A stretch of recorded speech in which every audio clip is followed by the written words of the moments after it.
News just coming in. Sources in the government have told India Today's correspondents that the Prime Minister's office is unhappy with the Environment Ministry's notification on the animal trade and livestock market. Sources say the Prime Minister's office has expressed its displeasure over the date, the timing and the content of the notification.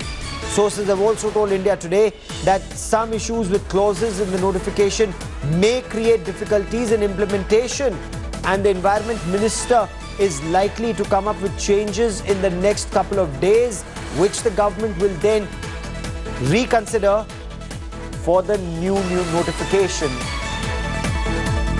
India Today's Atir Khan joins me for more on the story. Atir, what are your sources telling you? Tell us details.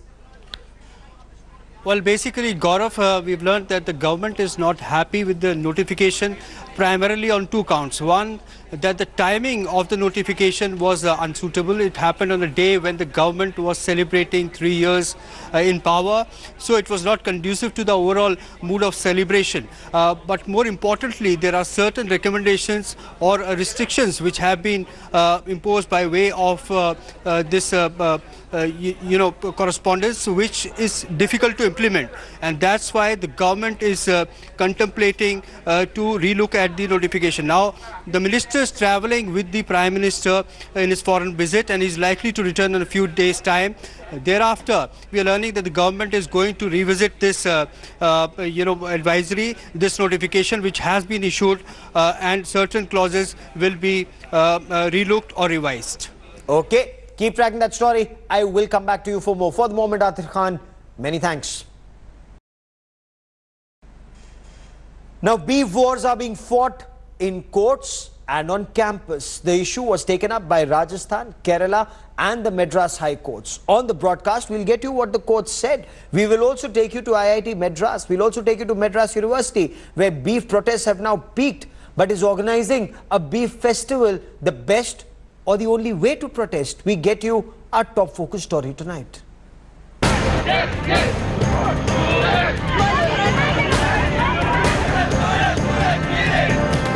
Battleground IIT Madras. A day after PhD student Suraj was thrashed for organizing a beef festival on campus, IIT Madras turned into an arena of protests. Angry students marched, defiantly cooked and ate beef, and clashed with the police. The fight for the right to eat turned bitter, violent and only gathered momentum through the day. ஒரு feast நடத்துறதுனால இங்க இருக்கிற RSS ரவுடிங்க கும்பல் அங்க இருக்கிற மாணவர்களை தாக்கி இன்னைக்கு அவங்க ஹாஸ்பிடல்ல இருக்கிறாங்க. அந்த அடிச்ச மாணவர்கள் அத்தனை பேரும் இன்னைக்கு கைது செய்யணும். இந்த தாக்குதலை நடத்தியவர்கள் மணிஷும் அவருடைய நண்பர்கள் 7 பேரும் ஆர்எஸ்எஸ் வெறியர்கள். அந்த ஆர்எஸ்எஸ் வெறியர்களை கல்வி நிலையத்திலிருந்து வெளியேற்ற வேண்டும். அவர்கள் மீது கொலை முயற்சி வழக்கு பதிவு செய்து அவர்களை சிறையில் அடைக்க வேண்டும். Hundreds of people coming together, staging a protest right outside IIT Madras. The gate has been closed down. It's completely barricaded, along with literally a wall of security. All of them making it very clear that there will be no entry into IIT Madras. At this point, finally, traffic also seems to be moving to some extent. There's no entry into the campus. Away from this action, opposition leaders added to the pressure on the central government. While the DMK held a massive rally in Chennai, in Kerala, Chief Minister Pinarayi Vijayan stated categorically that the centre's ruling is an infringement of federalism. കേന്ദ്ര സർക്കാരിന് ഇത്തരമൊരു ചട്ടം ഉണ്ടാക്കുന്നതിനുള്ള അധികാരമുണ്ടോ എന്ന കാര്യം പരിശോധിക്കപ്പെടേണ്ട ഒന്നാണ്. In Delhi, the Hindu Yuva Vahini agitated outside the Congress party headquarters against the slaughter of a cow in Kannur by youth Congress leaders. Meanwhile, as Netas locked horns, courts were not left far behind. A day after the Madurai bench of the Madras High Court put a stay on the cattle ban, Kerala High Court hit out, saying that neither the bench nor the protesters had read the new draft notification properly. According to the High Court, there was no question of a ban because there are no restrictions on slaughter, sale or consumption of beef. The Rajasthan High Court, meanwhile, sought life imprisonment for cow slaughter, demanding the cow be given the status of a national animal. The crackdown on sale of cattle for slaughter has split India wide open. I have given the judgment of more than 140 pages. You read it and you found what I have written in my judgment, which is related to Rigved, Samved, Yajurved, Gita, Rama and Mahabharata. With Akshita Nandagopal in Chennai, Bureau Report, India Today.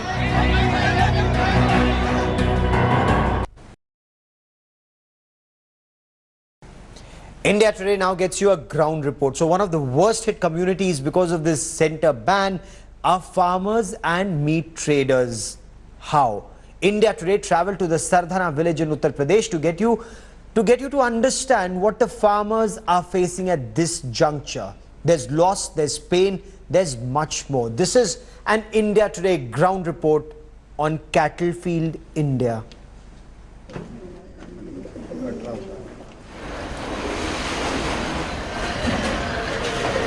The centre's new ruling forbidding sale of cattle for slaughter at animal markets have yet to be enforced. But impact already being felt. Felt by those who claim to be the biggest stakeholders, the dairy farmers. ये dairy farmer को ही सबसे बड़ा नुकसान है। तो इस तरीके से भैंस रख ही नहीं पाएंगे। अगर ये भैंस हमने जिस तरीके से बता रहे हैं कि बंद करेंगे, इनका ब्यौरा देना पड़ेगा, लाने का, देने का, तो बस तो हम इसी काम के रह जाएंगे और बाकी क्या करेंगे। आखिरी सवाल, जैसे क्योंकि अब जो कागजी कार्रवाई है वो बहुत हो गई है, अगर आप जैसे बेचेंगे, खरीदेंगे, उसमें आपको लगता है कि जो आम डेयरी फार्मर हैं वो कर पाएगा ये सब? ये नहीं कर पाएगा। ज़्यादातर इसमें साक्षर लोग हैं ही नहीं, सब अनपढ़ लोग हैं ज़्यादा, उन्हें दिक्कत होगी, उन्हें फुर्सत ही नहीं है। क्या लगता है कि जो भैंसें हैं, अगर उनको नहीं बेच पाएंगे, जो पुरानी भैंसें हैं जो खत्म हो गई हैं, जो दूध नहीं देंगी, उन्हें नहीं बेच पाएंगे, तो उनका क्या होगा? बस वो फिर छोड़नी पड़ेंगी, कौन खिलाएगा? रोड पे छोड़ेंगे, रोड पे फिरेंगी खाली खुलती, वरना कुछ ना कुछ इंतजाम करा जाए इनका। अब काम इस तरीके से तो काम ही नहीं कर सकते हम, कैसे काम करेंगे? इसे काम ही बंद करना पड़ जाएगा। A ban such as this completely disrupts the cattle rearing ecosystem. A dairy farmer purchases a buffalo for about 1 lakh, depending on the milk giving capacity. Once a buffalo becomes infirm, he sells it for about 40 to 50,000. Then he uses the same money to buy new stock. All of this ban will totally disrupt this chain of economy. इन्होंने इसे क्या पता किस चीज़ से जोड़ के government देख रही है, पर्यावरण वाले क्या सोच के चल रहे हैं। भैंस का तो अंत ही ये होता है कि भैंस ठीक ठाक भैंस दूध देती है, बहुत अच्छी बात है। जो भैंस कंडम हो जाती है, ख़राब हो जाती है, पुनः स्लॉटर हाउस चला जाती है वो, तो उससे डेयरी व्यवसाय का आधा धंधा इसी तरह चलता है। और हमारे आप सरदना में देखिए, आप सरदना में कम से कम 25,000 के लगभग भैंसें हमारे छोटे छोटे व्यवसाय को 20 भैंस है, किसी 50 है, किसी के 100 हैं, और काफ़ी लोग इससे जुड़े हुए हैं। 300 करोड़ रुपए का टर्नओवर जो है हमारे सरदना में दूध के कारोबार से है। 2 लाख लीटर दूध पर डे यहाँ पैदा होता है।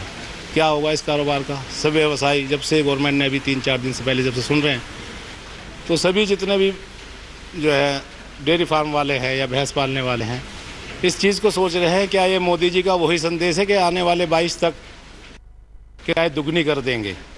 मेरे ख्याल से दुगनी तो नहीं, हाँ हमारे बच्चों को फकीरी लाइन पे जरूर ला देंगे इस हाल में। क्या करेंगे हम, क्या कारोबार करेंगे? इतना लंबा इस कारोबार में जुड़ा हुआ है, तबका जुड़ा हुआ है, एक लेबर जुड़ी हुई है, चारा लाने वाले हैं, इतना लंबा पीछे तक चला आ रहा है कि एक भैंस वाले के पीछे 200, 300 आदमी काम करते चले आ रहे हैं। Cattle is an integral part of farm economics. Post the milking, the sale of meat, the sale of skin and bones keeps this cattle economy churning, keeping it going. A ban such as this will ultimately make farming, where dairy is concerned, unviable, and the price will be paid by the dairy farmer. With Usman in Saldana, Preeti Chaudhary for India Today. This brings us to a big question of the day. As the Rajasthan High Court judge suggested, should cow be made a national animal? Is the opposition playing politics over cattle trade rules? Do cattle trade rules actually ban beef, or is this only politics? Also, is a beef festival the best or perhaps the only way to protest the cattle trade rules? Are cattle trade rules leading to a big north-south and perhaps even a religious divide in this country? There are several questions that need to be answered. Dr. Fawad Halim, leader of the CPIM, joins us on the broadcast. Gauri Mulekhi is a prominent animal rights activist and petitioner. She joins us on the broadcast.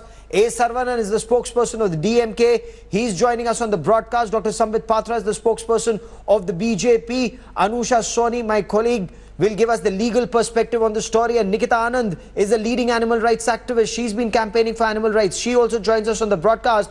But I want to begin by asking Mr. Saravanan, what are these protests all about, sir? Is this pure politics, or have you even read the notification?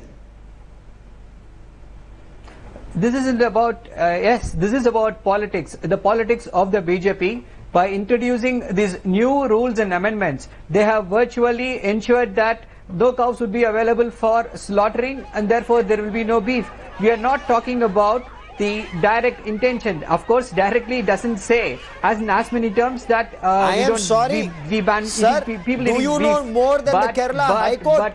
Mr. Saravanan, I will tell you what the High Court said. The Kerala High Court said there is no constitutional violation in the notification as alleged by the petitioner. There is no need to interfere with the centre's ban on cattle sale for slaughter. This is Chief Justice Nanavati Prasad saying they do not see any prohibition in either the sale or consumption of beef in the notification.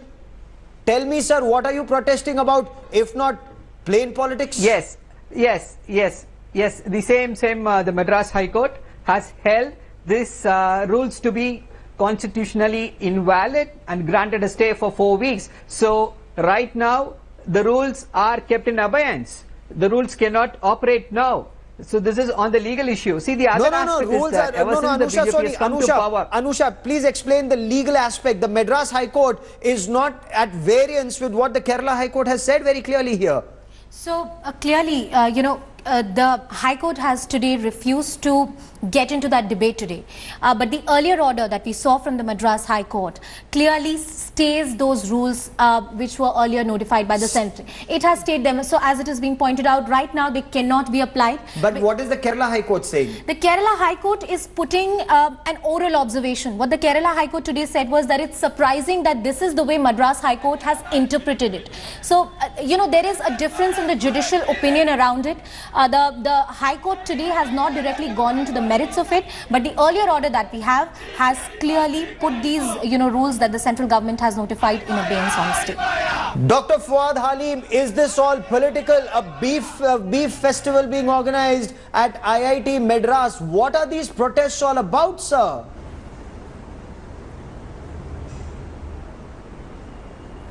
Well, the beef festivals are actually a very small portion of the entire protest spectrum. If you see, there are people who are moving the courts, there are people who are on the roads, there are people who are organizing beef festivals. So this entire spectrum has to be understood to appreciate as to how secular this movement is. We are seeing a number of people across religious denominations hitting the streets against this government order. Now, fundamentally, the small farmer, the marginal farmer, in whose house ultimately the cattle of Indian origin are going to survive, that person his concerns need to be addressed. Respond to that, Sambit Patra. Government, as you mentioned, to that. the PMO India today played out the ground report. Ministry. India today played out that ground report where the farmers are saying, अब हमारा क्या होगा? आधा दूध हमारी भैंस देती थी, जब वो दूध देना बंद कर देगी तो उसको सड़क पे छोड़ देंगे. So has the government not thought this through, sir? Gaurav, in fact, what was pointed out by the Kerala High Court today is so true that before even reading what the notification state, we have jumped into politicization of the whole issue. And let me address the farmer directly. I know the farmer would not be listening to the channel right now and he would not understand the English because he was a poor farmer who was talking, but nonetheless, this issue needs to be addressed. No. Nowhere in this notification does the government say that the farmer cannot sell his or her cow or buffalo in the respective states, in Kerala even cow selling is allowed for slaughter, nowhere does it say that there is a blanket ban on selling of the cattle by the farmers. The only thing that this notification says that you have to weed out the middleman. The middleman cannot do it. It has to be a farm to the fork approach. That means the traceability of the animal from the farm to the fork, that is to the plate, is to be maintained. It has to go to the licensed slaughterhouse, and the licensed slaughterhouse has to seek the animal which is to be slaughtered directly from the farmhouse. Respond to that, Fuad Halim. Traceability is maintained. Is this all just plain politics that's being played out? Plain politics being played out for Fuad Halim? I do not know whether Sambit Patra is in India or not. I do not know whether he knows the Indian farmer and the real conditions of the rural farm sector. Let's be very clear. No, you are in. Sambit Patra, do you have the central government manpower to execute what you have notified? Don't live in what you call dreams. Let's be very clear. The central government has issued a notification. They do not know the ramifications of the notification. They have not prepared themselves with the infrastructure, the human manpower to implement the notification. The cow vigilantes have taken off from where the center has left. They are seeing direct encouragement in this government notification, and they are running rampant all over India. We are seeing number of these incidents of cow vigilantes. The police force are not aware what is to be done. I want to know, Sambit Patra, I want to know very categorically, in a distant village that in the state of Uttar Pradesh, do you know which agency will ensure that a cow is being sold and purchased? Who is the person at the panchayat level? Sambit Patra, do you have that manpower? Do you have that infrastructure? Then what is the notification all about? I think so. Sambit Patra has no idea as to how India functions. Okay. Sambit Patra, 30 seconds. Gauri Muleki has her hand up. She wants to respond. Gauri, just allow me 20 seconds because he has accused me personally. So let me answer that by beginning saying that yes, I'm in India. I'm on the ground, I'm in India, I understand. And let me tell you, Mr. Fuad Halim, if you have an issue on this notification, then there is a civil way of protesting also. Only day before yesterday, Mr. Venkaiah Naidu said that, well, yes, if there are certain issues with the notification, we'll look into it. Yes, we have gone to the courts. Look, Mr. Fuad Halim. Sambit Patra, we have visited the courts. Wait, Mr. Fuad Halim. Mr. Fuad Halim, I did not speak in the middle of you. Let me complete. Remember, why are the cow notification comes. No, why, Mr. Fuad Halim, why should you not behave? Halim sir, just give him 5 minutes to complete. Give him a minute to complete. Give him a minute to complete. Notification as per the rule of law. Stop behaving as a cow vigilante and stop heckling me in this debate. No, you have unleashed the cow vigilantes. This notification has given free license to the cow vigilantes to run amok. Allow me 20 seconds. No, you have to take responsibility. Mr. Halim, just give him 20 seconds to respond. He's heckling you are the government of Uttar Pradesh. Mr. Halim, I will come to the issue of cow vigilantes, but can we stay on the merits of the case for a moment, please? Fuad Halim, can we stay on the merits of the case, sir? I will come to vigilantes in a moment, but let's stick to facts. Yes, Sambit Patra. Yes. Number one, see, we have to get into the genesis of this notification, and since Gauri Muleki is over here, she would answer that. It was in a petition of Gauri Muleki that the Supreme Court in fact delivered a directive to the central government saying that, well, yes, you have to frame laws to see to it cruelty of the animal is done away with. And according to this, in fact, the notifications were made. The notifications were up in the website of the government for about 20 days for anyone to respond. Only 26 changes or amendments were offered by that way. Secondly, and very importantly, Gauri ji would agree to me that there was a parliamentary committee during the Congress era also, which was headed by none other than the then finance minister, Mr. P. Chidambaram. And in this very parliamentary committee, P. Chidambaram had said the very things that in fact have been inculcated in this notification. So please don't politicize this issue. If you feel that there are certain issues, please do come up in a democratic way rather than culling a calf, a poor calf in the middle of the street, and in fact sending out wrong messages across this country. Oh, clearly. But Gauri Muleki, is there merit in the contention that people like Fuad Halim or protesters in Tamil Nadu are raising, or is this pure politics? Your take on what the centre has done and on the protest, ma'am? Pure politics. it's a combination of ignorance and viciousness which is happening in among the protesters. I'll start with actually defining what happens in a cattle market. We have shown some clippings before this argument began. There are two kinds of animals that come to cattle market. One is the ones that have agricultural use and the ones that don't. The ones that are not for agricultural use don't find end buyers in the first market that they come to. They are taken from market to market to market, and it's a nightmare of a death march that they have. And it's a huge smuggling issue that has actually been established by the Ministry of Home Affairs since 2006. Now this government is trying to curb that by regulating the markets. This was a complete gap. All these markets have never been regulated before. So smuggling and cruelty, I mean, in conditions where these animals are kept, there are sometimes women who are barred from entering.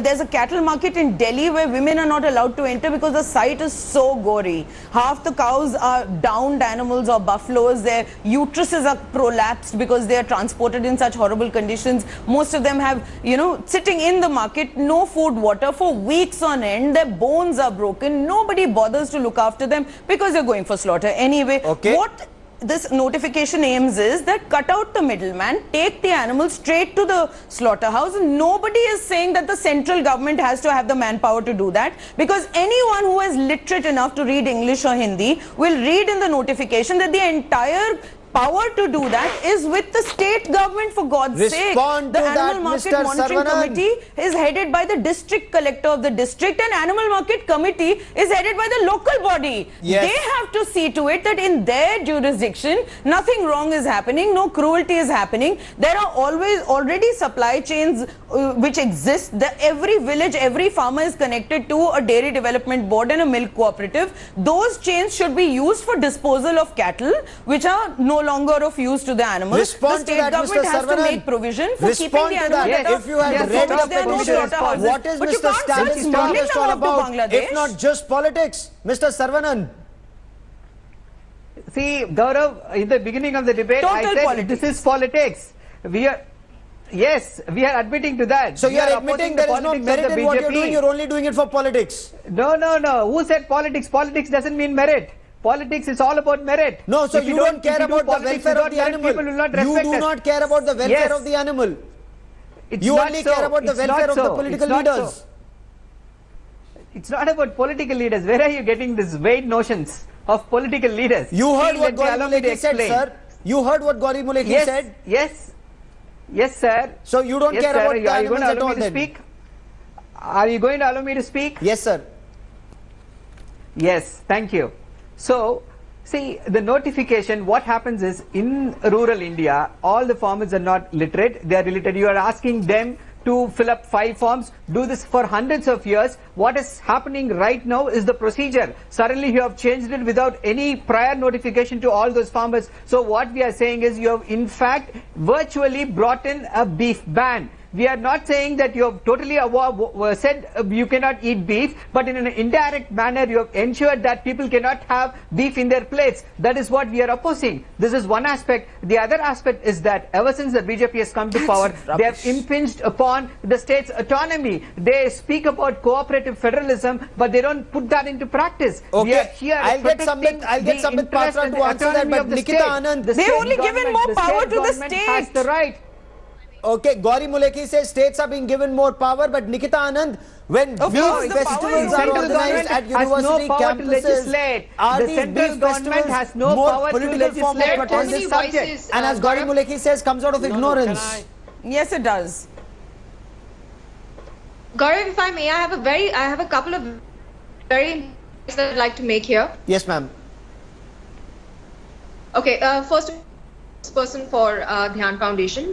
What no one seems to understand and talk, the fact that we've forgotten which land we are from, right? We're the land of the Vedas. So this is a question of our culture, and we all know that as per the Vedas, the cow is called Dhenu. It is a sign of prosperity. Number one. Number two, when we talk about any animal markets or cattle fairs, you need to understand the ground.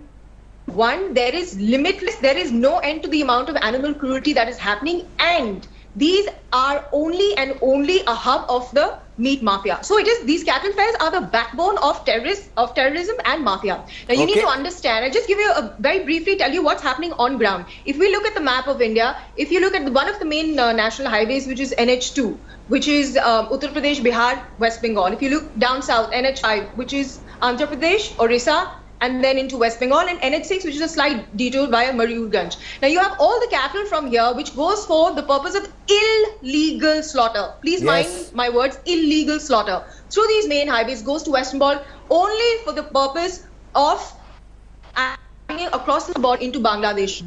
Coming in, you have arms, ammunition, fake currency. There's also the national investment.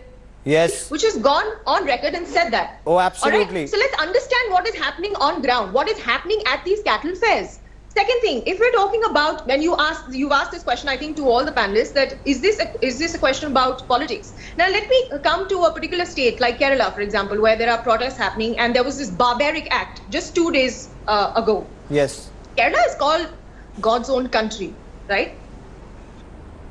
Shiva, what is the problem with Nandi? Okay, I'm just going to, in a minute, try and read. There is a raging debate over centre's notification on what's being perceived as beef ban.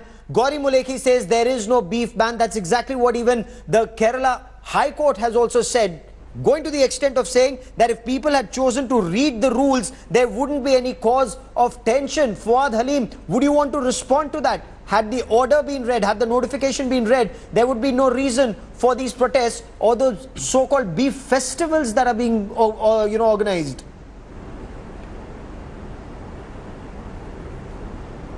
Well, it's very clear that the students of the Bharatiya Janata Party and the RSS umbrella who assaulted a postgraduate student on IIT Chennai campus yesterday, they had read the rules and understood that these rules are for the prevention of cruelty of animals. But let's come to ground zero. The Gaurakshas and the cow vigilantes, they are absolutely enthused by the prevention of cruelty to animals that this notification is purported to what you call protect, and which is why they are going out viciously beating up people everywhere in India. Let's come to ground zero. Ground zero, the reality of here is that this is an RSS BJP effort to actually turn away eyeballs. This is for social polarization. Okay, social polarization this will lead to. Poverty-stricken way to turn attention away from the failure of the government's performance on all fronts. Okay. Respond to that, Mr. Patra. Number one, first and foremost, look at the skewed narrative of the left parties. They call the ones who hurt Suraj, in fact I also condemn that, as BJP students. There's nothing called as BJP students in IIT. By the way, as per the social media, I have been following the social media quite seriously, and I gather that there was an infighting between the students themselves in IIT and one section who were offended by beef eating. By the other section, they had fighting, and I condemn any kind of fight. But the bigger issue over here is there are more civil ways of dealing with these kind of differences. You can easily appeal to the government. You can write a letter to the government, as Mr.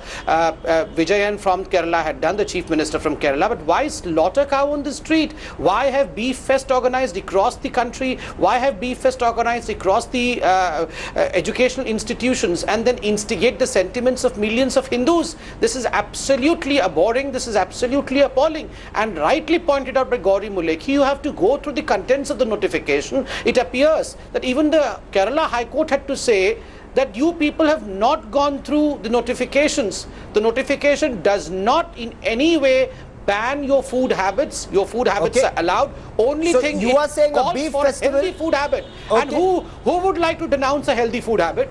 Okay, so you are saying a beef festival hurts the spirits or sentiments of Hindus. Nikita Anand, do you agree with that? A beef festival hurts sentiments, should not be organized? Look, we're talking about India, right? So why should a majority of the people that are Hindus, why should their sentiments be hurt? Question number one. Question number two, this is not a question, I keep hearing this a lot of times, that it's a question of, my right to eat and my eating preference. It's got nothing to do with eating preference. Let's just get that completely out of the way. It's a question of humanity. It's a question of a humane treatment, and barbaric acts like these should not happen. simply to say that there are laws which are being broken. So it is a question of not allowing laws to be broken in certain states, which has just happened in the case of Kerala here. Also, another point is, we as Dhyan Foundation are holding a very peaceful rally on Friday outside the Tamil Nadu Bhavan. You know, you can go to the Dhyan Foundation website, which is dhyanfoundation.com, for all the details. Point is, we need to understand this is a question of the law. It is not a question of politics. It is not a question of dietary intake. We seem to forget the land that we belong to, which is the land of the Vedas. Okay, Gauri Muleki, closing comments to you, ma'am. Gauri Muleki, closing comments to you, ma'am. Just want to understand that farmer at Sardana village who says, if I cannot sell my cattle, what do? I leave it on the street. So wouldn't that also be cruelty to that animal? No, it certainly would be, and it would be very irresponsible of the farmer to do that, because the farmers in India, every single village, in every single state has been connected by a livestock development board and dairy cooperatives. Those are the channels through which the farmers are given all veterinary facilities, artificial insemination for their cows, because natural ones just don't happen anymore. There are every kind of facilities, the chara, the milk collection, everything happens through these channels. They are set channels. We are saying use the same channels to dispose unproductive animals rather than just palming them off to the first smuggler who comes to the nearest market. Just do the disposal of the byproduct of an industry responsibly. The polluter pay principle is not something that we've made up. It's an established principle of law, and industry has to dispose its byproduct in a responsible manner so that it doesn't become a nuisance for the people. Now, the two most literate states in the country, Tamil Nadu and Kerala, are saying that their farmers can't fill up forms. Well, those, again, I'll come back to the same first question. Read the damn notification. You don't have to fill up the forms. That's the contractor of the market's responsibility. You just have to provide legitimate papers saying that you're not going to slaughter the animal if you're bringing it to the market. Okay, we will continue to track the story. I would like to thank all my guests for joining this debate. We wanted an informed debate here on India Today so that you go back with answers and solutions and the road ahead. We'll track that story very closely. I now want to shift focus, take you to a very disturbing development that took place in India's neighborhood in Afghanistan. A massive bomb blast ripped through Kabul city. It killed around 80 people, injured more than 350. This deadly truck blast took place in a highly fortified diplomatic area. It's raised questions about security in Afghanistan. It's also raised questions about how terrorists could get into this high security area. But the security forces are warning a strict crackdown. They're promising a strict crackdown on terrorists and the perpetrators of terror.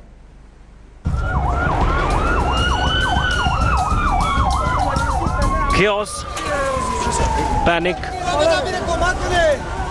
and fear gripped the Afghan capital of Kabul this morning as a bomb exploded in the Wazir Akbar Khan area, a highly fortified diplomatic zone, killing over 80 people and leaving more than 300 injured. The bomb, reportedly placed inside a car, went off on the 14th street of Wazir Akbar Khan around 8:30 a.m. on Wednesday morning, sending clouds of black smoke over the center of the city. It caused widespread damage in the area, which houses the presidential palace and many foreign missions, including the Indian embassy, which is just 15 meters from blast site. External Affairs Minister Sushma Swaraj has tweeted that all embassy staffers are safe, though there was some damage to the windows of the building. Prime Minister Modi has condemned the terror attack. The blast was so strong that more than 30 vehicles in the area were destroyed. Many houses away from the site were affected and windows and doors were blown off their hinges. Bodies were littered on the scene. Anxious residents could be seen looking for their loved ones. This explosion happened at 8:25, the official times where people are coming to the office. And this area was also full of civilians. Even there's a school near to this area. There were children as well. We are all the Afghan security forces are now in the area. The investigation is right now going on. It is not clear what the target of the attack was, but sources say that it was the Iranian embassy. Afghanistan has suffered many such attacks in 2017. Recently, a powerful blast targeting an armored NATO convoy had killed at least 8 people and wounded 28 on May 3rd. The Islamic State and Taliban have claimed responsibility for several recent bombings in the country. This is a clear... Afghanistan continues to bear the brunt of the violence, with the forces failing to control the situation in the country, where the government's writ does not run in more than 1/3 of the territory. Security agencies are expecting another tough year in the already terror-stricken nation. Bureau Report, India Today.